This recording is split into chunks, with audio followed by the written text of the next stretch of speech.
Salve, salve, galera do Dominantes Online, tudo bem com vocês? Aqui, professor Juan Fernandes, com mais um vídeo de geografia. No vídeo de hoje, barra física, tá? Brincadeiras à parte. Nesse tema, no tema desse vídeo, a gente vai falar sobre efeito Coriolis ou efeito Coriolis, né? Bom, o que seria isso, professor? Para que eu preciso entender isso? Bom, dentro da dinâmica da atmosfera, da dinâmica geral da atmosfera, onde a gente vai ter circulação de ventos, deslocamentos de massas de ar, é importante que a gente entenda um pouquinho do funcionamento da Terra, tá? Enquanto sistema. Como assim? Rotação, tá? Como esses ventos vão se deslocar na atmosfera, como eles tendem a se deslocar, os ventos constantes da atmosfera, perfeito? Só que para isso, a gente precisa entender um pouquinho, contextualizar um pouquinho esse sistema, tá? E a gente vai usar um pouquinho da física. Prometo que não vai ter conta, É basicamente uma aula ilustrativa, que eu vou mostrar para vocês o funcionamento, tá? O que é o efeito Coriolis? Tá? Até então chamada de força Coriolis, mas aí por questões conceituais, adquiriu o nome de efeito Coriolis. Bom, é um movimento de objetos em relação a um sistema de referência não inercial em rotação uniforme. Professor, não entendi nada. Se eu quisesse ter aula de física, não estava aqui nesse vídeo. Basicamente, o que a gente está afirmando? Qual é o impacto do efeito Coriolis, dentro do sistema Terra, dentro da atmosfera? Bom, a Terra, perfeito, ela tem um movimento de rotação. Em nenhum momento ela para de executar esse movimento de rotação, que é um movimento em torno do seu próprio eixo, perfeito? Então, um eixo imaginário no centro da Terra, a Terra vai se deslocar no entorno desse eixo. Então, esse é um movimento de rotação, perfeito? O que a gente pode afirmar com isso? Que alguns objetos em relação a esse sistema de rotação, tá? Uniforme, eles vão ter o seu deslocamento alternado. Como assim, professor? Não estou entendendo nada. Bom, dependendo da latitude, a gente vai ter velocidade de rotação da Terra diferente. Eu sei que está ficando muito mais confuso, mas lá no final vocês vão entender, perfeito? Dependendo da latitude, a velocidade de rotação da Terra ela vai ser diferente, tá? Então, eu posso afirmar que a gente precisa fazer cálculos, tá? Para deslocamentos de avião, foguetes, se vocês quiserem, se algum país, vocês não, porque vocês são pacíficos, mas se algum país quiser lançar um projétil a longas distâncias de um país para o outro, com latitudes diferentes, essas latitudes vão precisar ser calculadas de acordo com a velocidade daquele local, para a gente poder direcionar esse projétil, tá?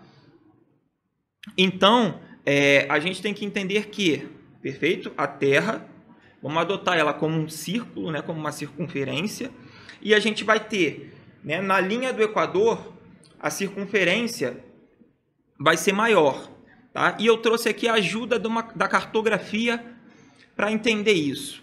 Prestem atenção. A Terra ela tem uma rotação de 24 horas, perfeito? Duração de um dia. Prestem atenção.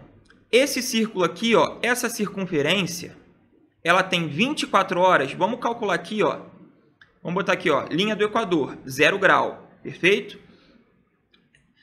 O cursor aqui, o laserzinho, ele vai ter 24 horas para fazer essa volta completa e chegar até aqui. Perfeito? O laserzinho vai ter as mesmas 24 horas, Então, o laser vai ter as mesmas 24 horas para fazer essa rotação dessa circunferência aqui, tá? Dos 80 graus, por exemplo. Então, percebam. Bom, se eu estou afirmando que essa distância aqui, de rotação, ela é muito maior para o laser poder circular do que no polo, né? Então, na linha do Equador, essa rotação vai ser muito maior. Galera, desprezem as latitudes abaixo, tá? Porque isso aqui é uma projeção azimutal, tá? Então, é uma projeção que vai planificar a Terra, tá? Com o olhar de cima. Então, só vamos olhar aqui da linha do Equador para baixo. Vamos desprezar aqui, ó, os 20 graus, né, sul em diante. Só os 20 graus em direção ao norte, tá? Então, aqui, ó, a gente vai ter 0 grau, tá? E o cursor vai demorar muito mais, vai percorrer uma distância muito maior para se deslocar, né, e voltar ao mesmo ponto em relação aos 80 graus norte. O que eu posso afirmar com isso? Posso afirmar duas coisas, que no Círculo Polar Ártico os dias passam muito mais rápido, né? E aí, por exemplo, enquanto o ano na linha do Equador tem uma duração de 365 dias, lá o ano vai passar muito mais rápido, o que seria, né, errado afirmar. Então, a gente pode afirmar, de acordo com o efeito Coriolis, que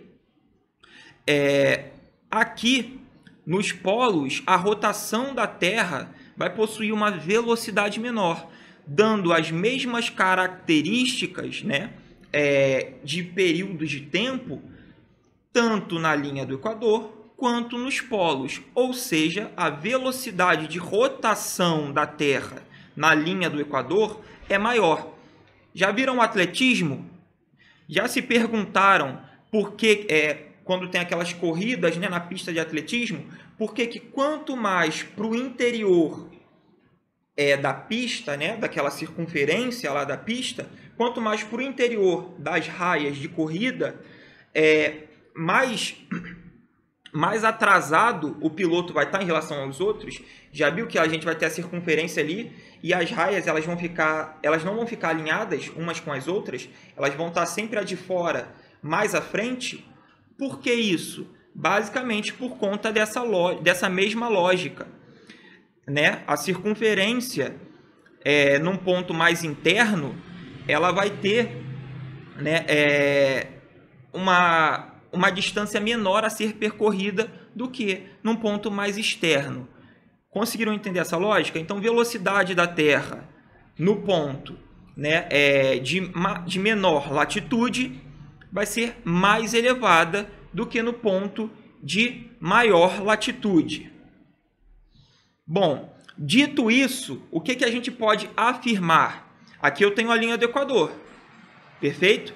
Se eu tenho a linha do Equador aqui e eu quero lançar, né, um míssil para o hemisfério norte, por exemplo, eu preciso calcular a rotação da Terra. Como assim, professor? Bom, aqui, ó, linha do Equador, maior velocidade de rotação. Se eu disparar, se eu quiser atingir aqui, ó, essa área, beleza? E eu disparar esse míssil para cá, nesse ponto aqui dessa seta, esse míssil vai ultrapassar essa seta. Por quê? Porque ele vai chegar num ponto futuro dessa seta. Uma vez que a velocidade é maior, automaticamente ele vai chegar num ponto futuro. Tranquilo? E aqui embaixo, né, a mesma coisa. No hemisfério sul, a mesma coisa. Agora vocês vão entender isso de acordo com os ventos. Eu não vou explicar ventos, porque isso é um tema, né, para um vídeo específico de ventos. Mas eu vou explicar isso com a rotação da Terra aqui, ó, mostrando os ventos para vocês. Prestem atenção. Aqui, ó, eu vou ter a latitude de 30 graus, onde a gente tem uma área de alta pressão atmosférica. Lembrando lá, ó, massas de ar. O deslocamento vai ser de alta pressão para baixa pressão, linha do Equador, né? Área de temperatura mais elevada e, por isso, menor pressão atmosférica.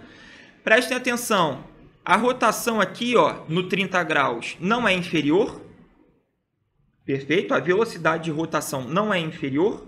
Se essa velocidade de rotação é inferior e a Terra gira sentido anti-horário, automaticamente eu estou, né, esse vento ele vai se deslocar para áreas mais atrasadas. É como se o vento fosse para o passado em latitudes menores. Conseguiram entender? E no oposto vai ser o mesmo esquema que eu expliquei ali, né, de acordo com o míssil. A rotação aqui, ó, é maior, beleza? A velocidade de rotação aqui, ó, no 30 é superior ao 60. Então, né, esse vento vai se deslocar para lá, né, como atingindo um ponto superior, um ponto adiante, tá? Da superfície terrestre. Então, essa vai ser a dinâmica, perfeito? Dos ventos de acordo com o efeito Coriolis. Então, o efeito Coriolis ele vai interferir em massas de ar, vai interferir em correntes marítimas, tá? Ele vai interferir numa série de questões atmosféricas, perfeito? Beleza, galera?